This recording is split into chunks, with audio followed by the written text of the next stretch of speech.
All right, childrens, welcome back. This is going to be kind of a different version of Old Man Shouting at Clouds because I think usually what I talk about on here is like more life advice and less observational, like less rant. I mean, don't get me wrong. Definitely do a little bit of ranting in these, but it's not mostly a rant. And today I think it's going to be a rant. So buckle up. Anyway, what am I ranting about? Well, you're if which I know you guys are on YouTube, but depending on the kind of content you consume on YouTube these days, you're almost certainly going to see some content about how outrageously priced a lot of the things that kind of make up the American dream have become. And you'll also see a lot of content about the impending crash, right? There's going to be a crash. The housing market's going to crash. The car market's going to crash. And it's coming any day now, except it doesn't. And reasonable people would see that situation and say, how can this be possible? Okay? At a certain so little background, inflation is kind of out of control in America right now. It does seem to be getting worse slower than it has been. So like on an annual basis, the percentage increase in pricing is coming down, but it's still increasing, and it's still increased dramatically in a very short period of time. In the same period of time that people's wages have increased, but they haven't increased anywhere near as much as the cost of living has, or particularly the cost of the most expensive things you're ever going to buy in your life. And I don't feel like that gets enough attention. Everybody's talking about how much more expensive groceries are, or how much more expensive it is to go to a restaurant or something like that.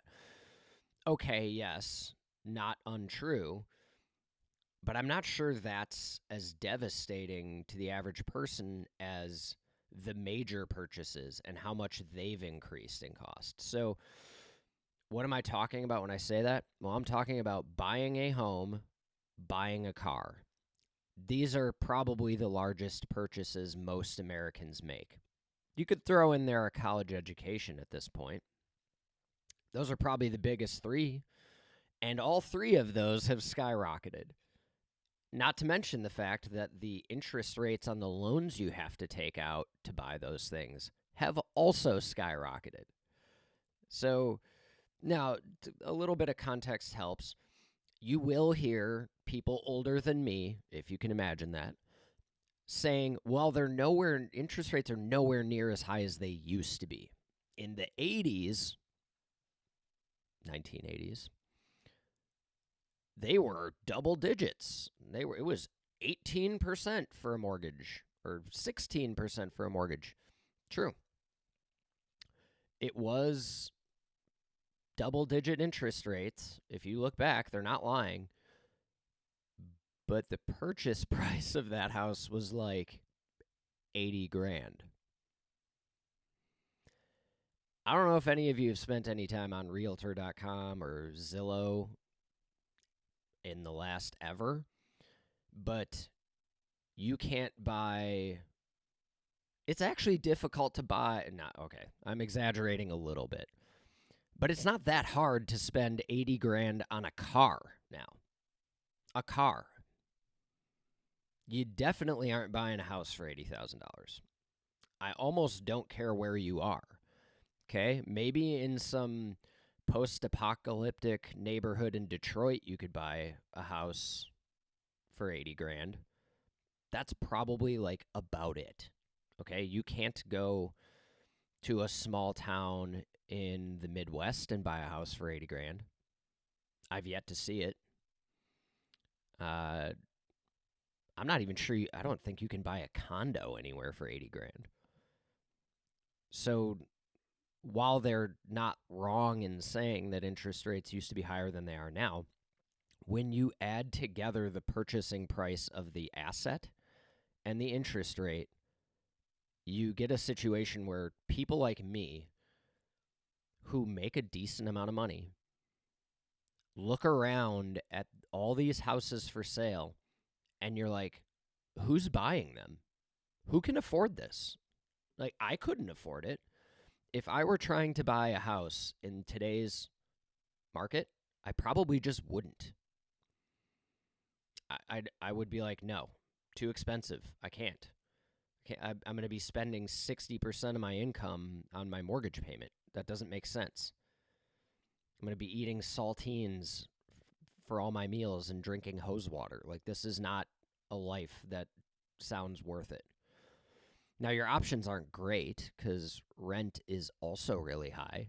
And then you, at the end of the day, you have nothing to show for that. Not that renting is the wrong answer. I think there's too much content that says that. If you can rent for significantly less than you can buy, and you can take that savings and invest it, yeah, then that might be the right option for you. And if you're not certain you want to stay where you are for a while, renting probably makes more sense than buying. But man, I don't know how people are doing it, and it does make me a little afraid for your future of like, where does if there's not a crash, what does your future look like? Are you ever going to be able to buy a house? Are you ever going to be able to buy a car? Which in the United States is especially problematic because unless you live in basically New York City or maybe Chicago, you have to have a car. You have to. There's no public transit. It's a joke. I mean, okay, maybe your city has a bus if you're lucky. Okay, the schedule's terrible. The places it goes are not exactly all-encompassing. It's not a viable option for most people.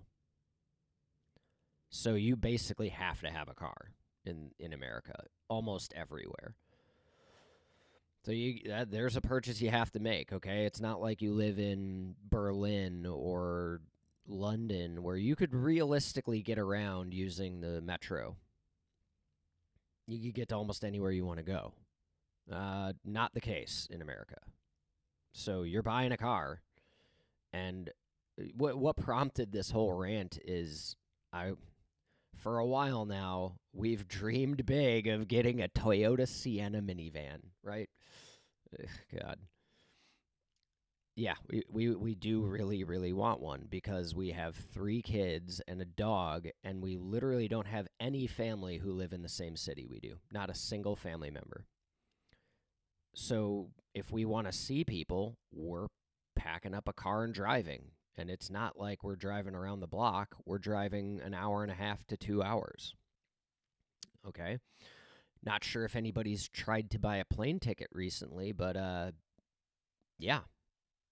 5 people in a family, you're going to spend a fortune trying to fly anywhere. So we pretty much are at the point where we're just driving to wherever we want to go because it sucks, but at least it doesn't bankrupt us. And again, I say this as a person who makes a relatively decent income. Like, I'm not anywhere close to the poverty line here. I'm well above it, orders of magnitude above the poverty line. And I'm economizing on all this stuff because I'm like, it's too expensive. So who's buying it? Someone has to be. And that brings me back to the all the content that's talking about the impending crash, and you're seeing increasingly frustrated videos, especially from younger people who are like, I keep hearing about this crash. Where is it at? Which I'm gonna touch on 2 points regarding that because I think they're important things to keep in mind as we discuss this. Thing one is, you're not wrong to say that a crash kind of has to happen at this point. It kind of has to. If you look at the average price of a house, if you look at the average price of a car, if you look at the cost of financing either of those 2 things, and then you look at the average income of the average American, the math doesn't math. Okay? It doesn't work. Literally any financial hardship that strikes them. It could be unexpected medical bills. It could be a loss of employment.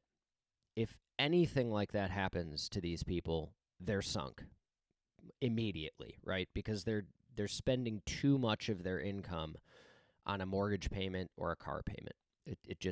It's not going to work in the long term. Some kind of disruption will happen. It always does, and they're going to be upside down instantly.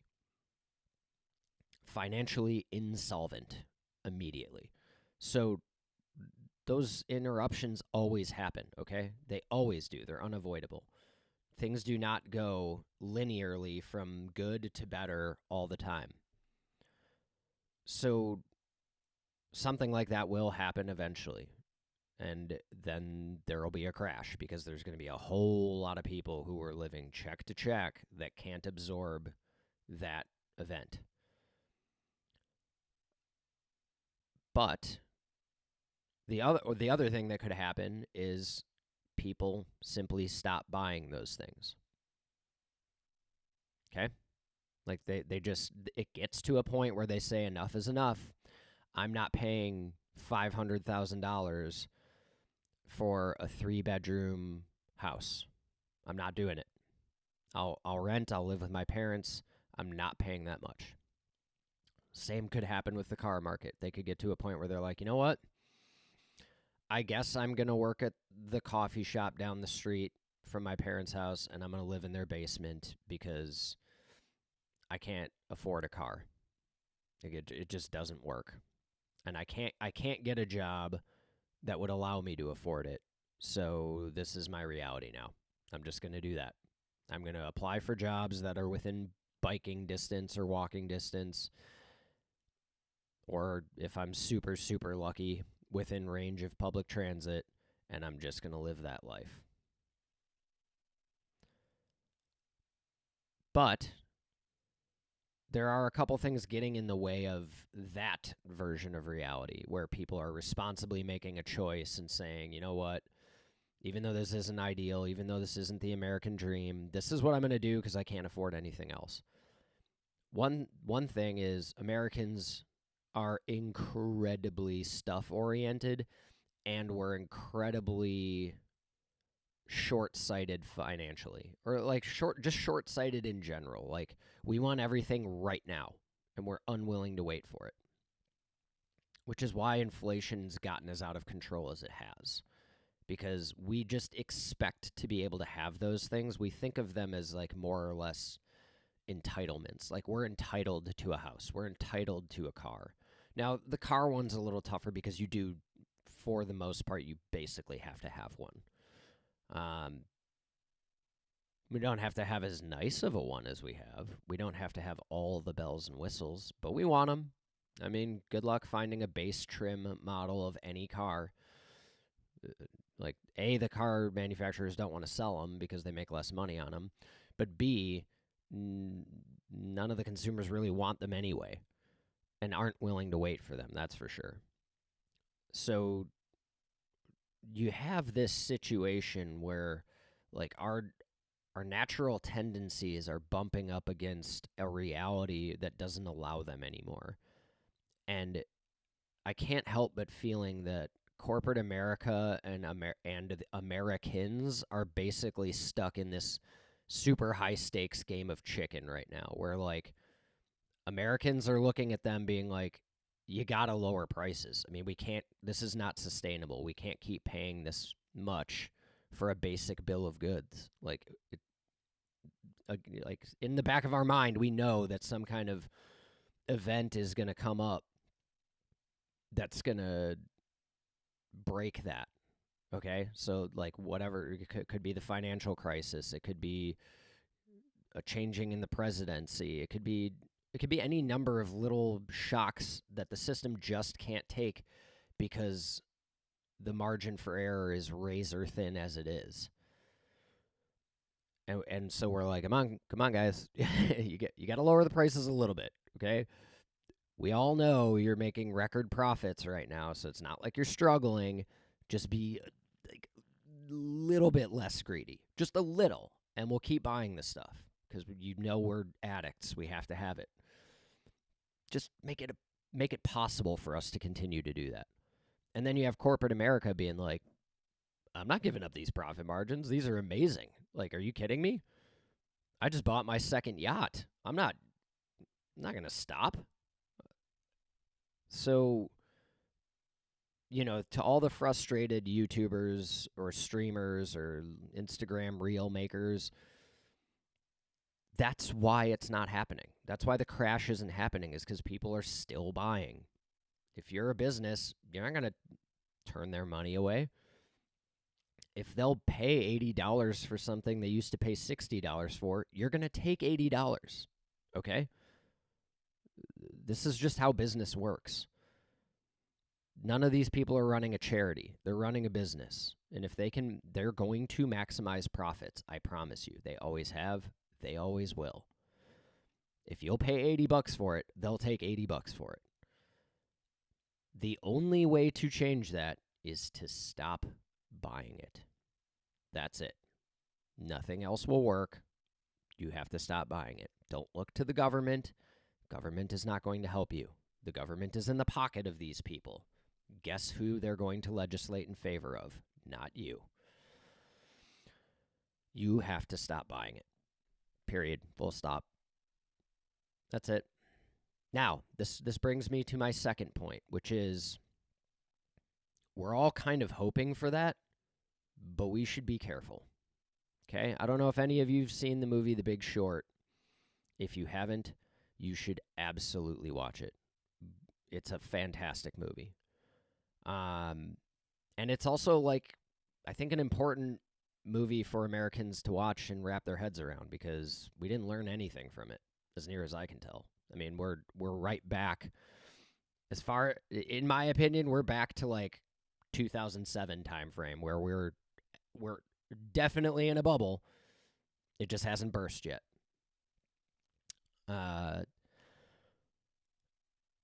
Be careful what you wish for. Be very, very careful what you wish for. There's a scene where Brad Pitt's character is, I think, in Las Vegas with these two young guys who have figured out that there is a bubble, and they are positioning themselves to get very, very rich when it bursts. And they're jumping up and down and excited because they've just made this deal that basically ensures they're going to be probably billionaires when the bubble does burst. And they're celebrating and they're super excited. And Brad Pitt's character turns to them and is like, stop. Stop it. This is disgusting. Like, do you understand what happens if you're right and the bubble bursts? People lose homes. People lose cars. People lose their livelihood. And you're celebrating. Yeah, that's what we're looking at again, okay? Folks, understand that. When this bubble bursts, and it will, it has to, people are going to lose jobs. People are going to lose livelihoods, okay?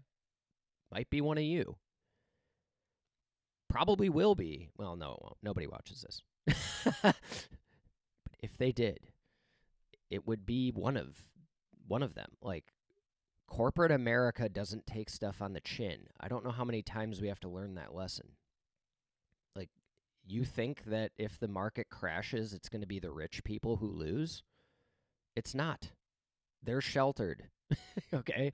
They've figured this out a long, long time ago. If the market crashes, they'll be okay. It's you and I that will be in trouble, okay? Yes, we do need prices to normalize or wages to go way up. Well, guess which one of those is more likely? Yeah, we need that, but getting there's going to hurt a lot, okay? Because jobs will be lost, okay? If a Toyota Sienna needs to go down to $35,000 for a high-level trim for the average American to realistically afford it, it's at $50,000 now, okay? You honestly think Toyota's going to make that kind of a price reduction without laying off a whole lot of people? Nope, they're not.